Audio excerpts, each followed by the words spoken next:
नमस्कार दोस्तों, पूर्णिया की मिट्टी से निकली दिल्ली में अपनी पहचान बना रही मंचों की शान, शब्दों की जान। आज हमारे साथ है वो कवित्री जिनकी कलम ने वाह वही वाह से लेके भारत लिटरेचर फेस्टिवल तक सबकी दिलों को छुआ है, सबकी दिलों पर राज किया है। रागिनी जी, आपका बहुत बहुत स्वागत है हमारे पॉडकास्ट में। बहुत आभार आपका नलिनी जी, आपने मुझे यहाँ पे बुलाया और आगे हम बातचीत करेंगे इस बारे में।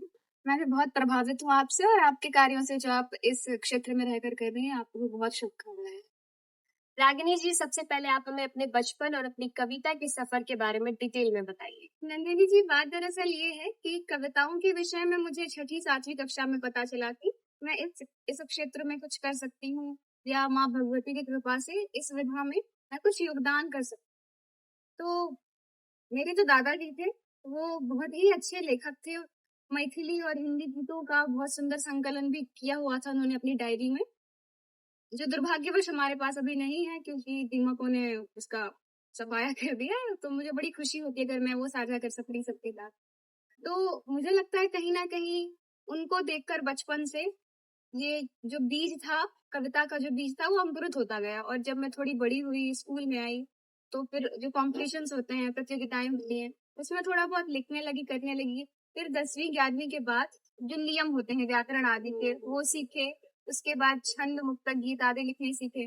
उसके बाद पहला ब्रेक मेरे लाइफ में आया वाह भाई वाह टीवी शो जो शैलेश ओढ़ानी का है। तो 12वीं के बाद वहां जाना हुआ। इसके बाद सफर चलता गया, अब तक चल रहा है।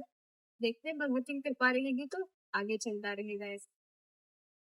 आप श्रृंगार और आध्यात्म दोनों के क्षेत्र में लिखते हैं, ठीक है? तो इनमें से आपको कौन सा सबसे ज्यादा प्रिय है, वो आप लोग बताएं। मुझे दोनों प्रिय है। मैं बहुत सी विधाओं में लिखती हूँ, लेकिन जो अधिकतम रचनाएं होती हैं वो श्रृंगार रस में हो पाती है या आध्यात्म में हो पाती है। आध्यात्म मेरा प्रिय है क्योंकि मुझे लगता है जिस ईश्वर की कृपा से आपको यह प्रतिभा या आपको यह मिला हुआ है, जिसके माध्यम से आप कुछ व्यक्त कर पा रही हो, तो उनके विषय और उनके जो प्रसंग हैं, उनके बारे में आप सबसे अधिक लिखें तो ये आपके लिए प्रासंगिक भी होगा। और ये मुझे पर्सनली, व्यक्तिगत रूप से आध्यात्म रखती है। बहुत अच्छा। अब आप हमें बताइए कि आपके नाम में जो ये धृति जुड़ा हुआ है, इसका क्या अर्थ है? धृति का अर्थ है धैर्य। और इसकी कोई विशेष कहानी नहीं है, लेकिन सब अपने अपना अपना अपना एक पेन नेम रखते हैं। तो मैं दिल्ली विश्वविद्यालय में पढ़ती हूँ, तो उसका जो वो लोगो बना रहता है उस पर लिखा हुआ है निष्ठा धृति सत्यम।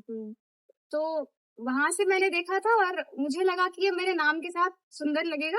और धृति का अर्थ भी धैर्य है। और मेरी मैया, मेरी बुआ है, वो कहती है कि मेरे अंदर धैर्य बहुत है, तो मैंने बस नाम। आपने दस्तक 2024 और IIT गुवाहाटी वाह वही वाह जैसे टीवी शो पर अपनी कविताओं की प्रस्तुति दी है, तो वहां का अनुभव कैसा रहा आपके लिए?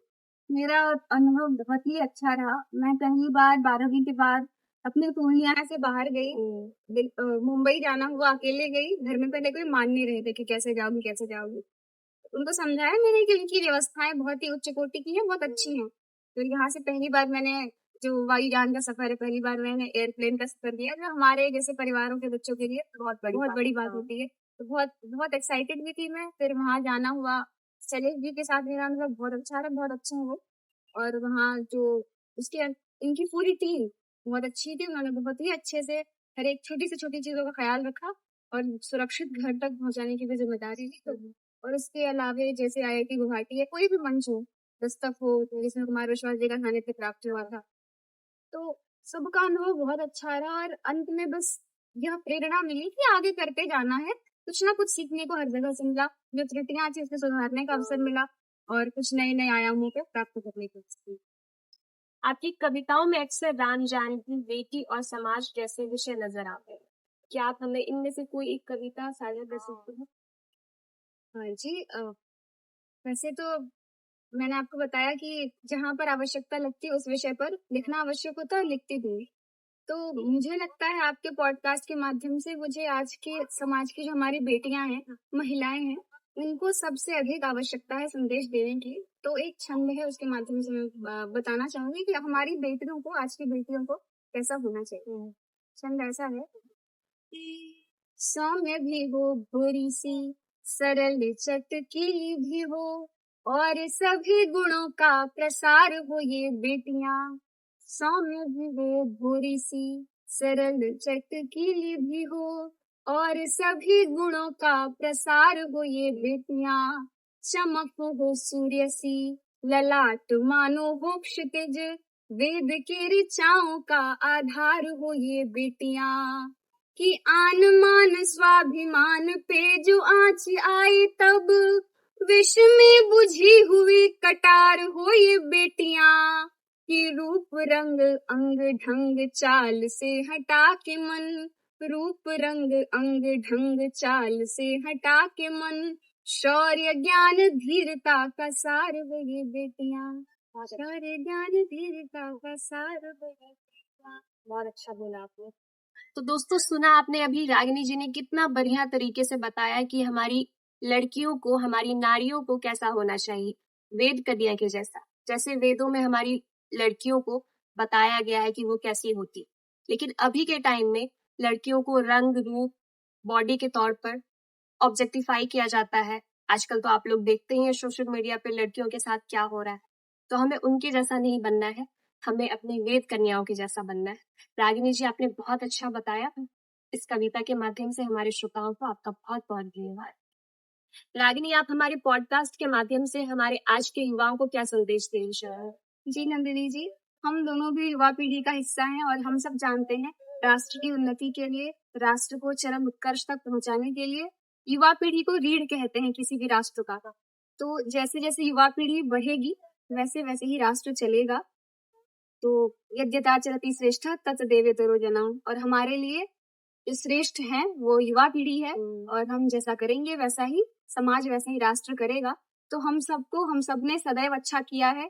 मेरे एक धर्म भैया है, वो कहते हैं कि युवा जो खराब किया कराया है वो पुरानी जनरेशन करके गए हैं। ठीक हमें करना है, सुधार हमें करना है। तो हमारी जो युवा पीढ़ी है उसको ही ठीक करना है चीजों को, और हम बहुत ताकत रखते हैं, हम सब कुछ कर सकते हैं, बस हमें सही दिशा में चलना है और हम सब करके दिखाएंगे।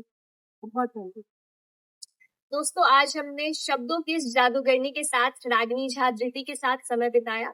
इनकी कविताएं हमें सोचने और महसूस करने पर मजबूर करती हैं कि हमारी आज का समाज कैसा होना चाहिए, हमारी आज की नारियां, लड़कियां कैसी होनी चाहिए। तो याद रखिए, कविता सिर्फ कला नहीं है, बल्कि ये हमारी संवेदनाओं और संस्कृति का आईना है। रागिनी जी, आपका बहुत बहुत धन्यवाद, और आप सभी का भी धन्यवाद कि आप हमारे साथ जुड़कर इनकी कविताओं का आनंद उठाए। आप सबका बहुत बहुत